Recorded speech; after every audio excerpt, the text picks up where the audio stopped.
Praise the lord, God's morning again. एक और बार दिल की गहराई से धन्यवाद, स्तुति, तारीफ, जय जयकार मिलकर यहोवा की। हालेलुया। आज हम पढ़ेंगे chapter 24 book of second chronicles, दूसरे इतिहास की पुस्तक, उसमें से 24 अध्याय में एक नए राजा का राज्याभिषेक हो रहा है।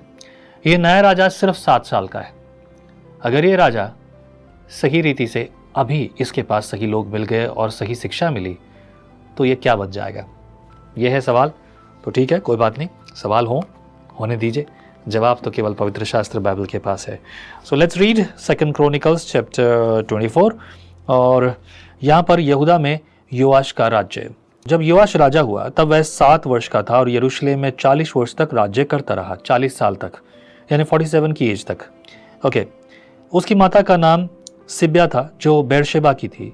जब तक यहोयादा याजक जीवित रहा तब तक योआश वह काम करता रहा जो यहोवा की दृष्टि में ठीक है। यहोयादा ने जो 2 विवाह कराए और उसके बेटे बेटियां उत्पन्न हुए, उसके बाद योआश के मन में यहोवा के भवन की मरम्मत करने की इच्छा उपजी। तब उसने याजकों और लेवियों को इकट्ठा करके कहा, प्रतिवर्ष यहूदा के नगरों में जाकर सब इजरायलियों से रुपए लिया करो, जिससे तुम्हारे परमेश्वर के भवन की मरम्मत हो। देखो, इस काम में फुर्ती करो। तो भी लेवियों ने कुछ फुर्ती न की। तब राजा ने यहोयादा महायाजक को बुलाकर पूछा, क्या कारण है कि तूने तो लेवियों को दृढ़ आज्ञा नहीं दी कि वे यहूदा और यरूशलेम से उस चंदे के लिए के रुपए को ले आए, जिसका नियम यहोवा के दास मूसा ने इज़राइल की मंडली ने साक्षी पत्र के तंबू के निमित्त चलाया था। उस दुष्ट स्त्री अतल्या के बेटों ने तो परमेश्वर के भवन को तोड़ दिया था और यहोवा के भवन की सब पवित्र की हुई वस्तुएं बाल देवताओं के लिए प्रयोग की थी। राजा ने एक संदूक बनाने की आज्ञा दी और वह यहोवा के भवन के फाटक के पास बाहर रखा गया। तब यहूदा और यरूशलेम में यह प्रचार किया गया कि जिस चंदे का नियम परमेश्वर के दास मूसा ने जंगल में इज़राइल में चलाया था, उसके रुपए यहोवा के निमित्त ले आओ। तो सब हाकिम और प्रजा के सब लोग आनंदित हो रुपए लाकर जब तक चंदा पूरा ना हुआ तब तक संदूक में डालते गए। जब जब वह संदूक लेवियों के हाथ से राजा के प्रधानों के पास पहुंचाया जाता और यह जान पड़ता था कि उसमें बहुत रुपए बहुत हैं, तब तक राजा के प्रधान और महायाजक के अधिकारी आकर संदूक को खाली करते और तब उसे फिर उसके स्थान पर रख देते थे। उन्होंने प्रतिदिन ऐसा किया और बहुत रुपया इकट्ठा किए। तब राजा और यहोयादा ने वह रुपए यहोवा के भवन में काम कराने को दे दिए और उन्होंने राजमिस्त्रियों को और बढ़इयों को यहोवा के भवन के सुधारने के लिए और लोहारों और ठटेरों को यहोवा के भवन की मरम्मत करने के लिए मजदूरी पर रखा।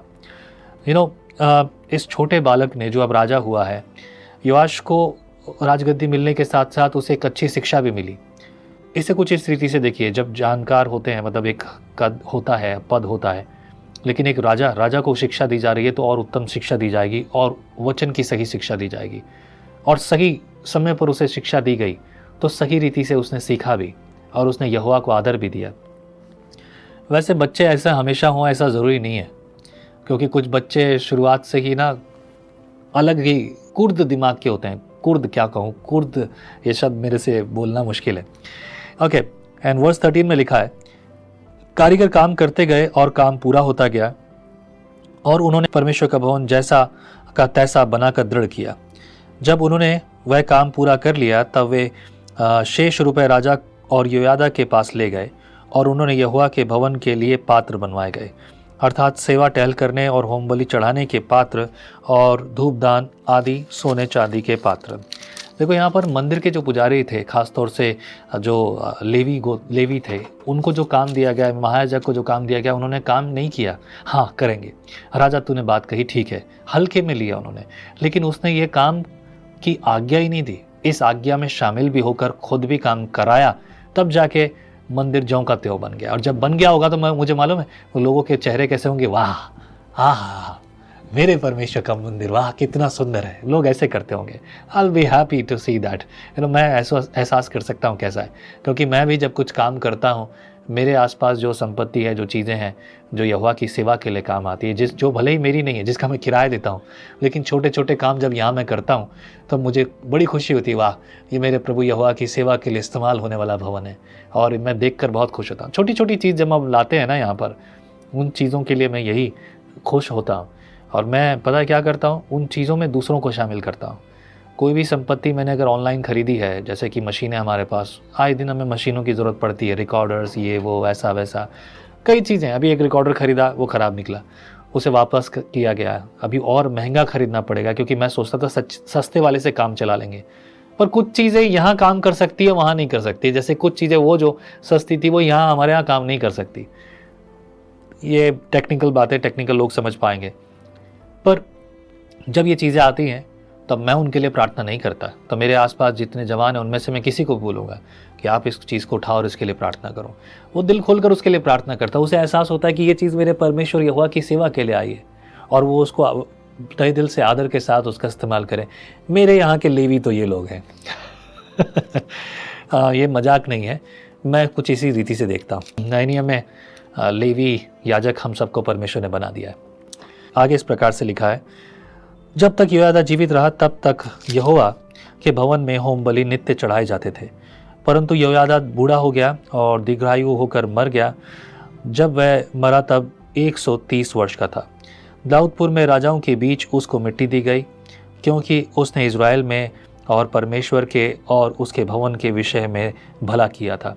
अब क्योंकि योयादा जो था एक ऐसा याजक था जिसकी सेवा बड़ी थी, और लोगों ने उसका आदर किया था, सम्मान किया था, इसीलिए उसको राजाओं के बीच में राजघाट जो है वहाँ पर उसको जो है उसकी अंतिम क्रिया की गई, आदर मिला उसे। 17 पद, योयादा के मरने के बाद यहूदा के हाकिमों ने राजा के पास जाकर उसे दंडवत की और राजा से उसकी मानी। तब वे अपने पितरों के परमेश्वर यहोवा का भवन छोड़कर अशेरों और मूर्तों की उपासना करने लगे। अतः उनके ऐसे दोषी होने के कारण परमेश्वर का क्रोध यहूदा और यरूशलेम पर भड़का, तो भी उसने उनके पास नबी भेजे कि उसको यहोवा के पास फेर लाए, और उन्होंने उसे चिता दिया, परंतु उन्होंने कान न लगाया। तब परमेश्वर का आत्मा योयादा याजक के पुत्र जकरिया में समा गया, और वह ऊंचे स्थान पर खड़ा होकर लोगों से कहने लगा, परमेश्वर यूँ कहता है कि तुम यहोवा की आज्ञाओं को क्यों टालते हो? ऐसा करके तुम्हारा भला नहीं हो सकता। देखो, तुमने तो यहोवा को त्याग दिया है, इस कारण उसने भी तुमको त्याग दिया। तब लोगों ने उसके विरुद्ध द्रोह की गोष्ठी करके राजा की आज्ञा को यहोवा के भवन के आंगनों में उस पर पथरवा किया। यूँ राजा योआश ने वह प्रति भूल कर जो योयादा ने उससे की थी, उसके पुत्र को घात किया। मरते समय उसने कहा, यहोवा इस पर दृष्टि करके इसका लेखा ले। मतलब उसने अपना न्याय यहोवा के हाथ में सौंप दिया। फिर क्या होना था, लिखा है, नए वर्ष के लगते आरामियों की सेना ने उस पर चढ़ाई की और यहूदा और यरूशलेम आकर प्रजा में से सब हाकिमों को नष्ट किया और उसका सब धन लूट कर दमिश्क के राजा के पास भेजा। आरामियों की सेना थोड़े ही सैनिकों के साथ तो आई, परंतु यहोवा ने एक बड़ी सेना उसके हाथ कर दी, क्योंकि उन्होंने अपने पितरों के परमेश्वर को त्याग दिया था। इस प्रकार योआश को भी उन्होंने दंड दिया।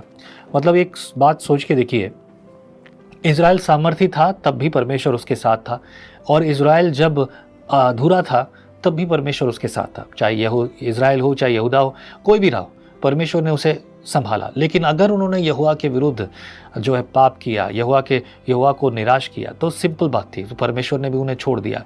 थोड़े लोग भी आकर उन्हें मार ले जाते। यहाँ बल का कोई काम नहीं था, सिर्फ परमेश्वर का सामर्थ था।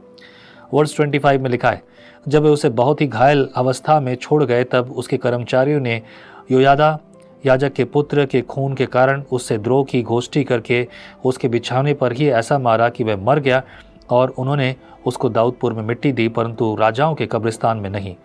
जिन्होंने उसके विरुद्ध राजद्रोह की गोष्ठी की थी वे ये हैं, अर्थात अम्मोनीन शिम्मात का पुत्र जबाद, और शिम्मित मुआबिन का पुत्र यहोजाबाद, उसके बेटों के विषय और उसके विरुद्ध जो बड़े दंड की नबोत हुए उसके और परमेश्वर के भवन के बनाने के विषय में सब बातें राजाओं के वृत्तांत की पुस्तक में लिखी हैं।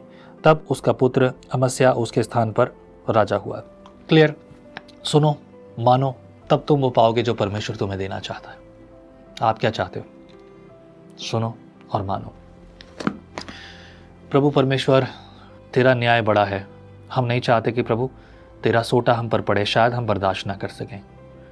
और प्रभु अगुवाई कर, ताकि हमसे क्षण भर की भी कोई गलती ना हो। हमारा ध्यान, हमारा मन और पूरा परिवार प्रभु तेरी ओर लगा रहे। मर्जी तेरी पूरी हो, मसीह यीशु के नाम से हम मांगते हैं, आमीन। प्रभु बल दे, इस्तेमाल करे, आगे बढ़ाए, उसकी मर्जी आपके जीवन में पूरी हो, आमीन। जय मसीह की। परमेश्वर का वचन जीवन देने वाली रोटी है। आओ हम इस जीवन देने वाली रोटी का और मजा लें विजनरी टीवी पर। हर दिन हम आपके लिए कुछ नया लेकर आएंगे। आइए हमारे साथ विजनरी रेडियो और टीवी पर।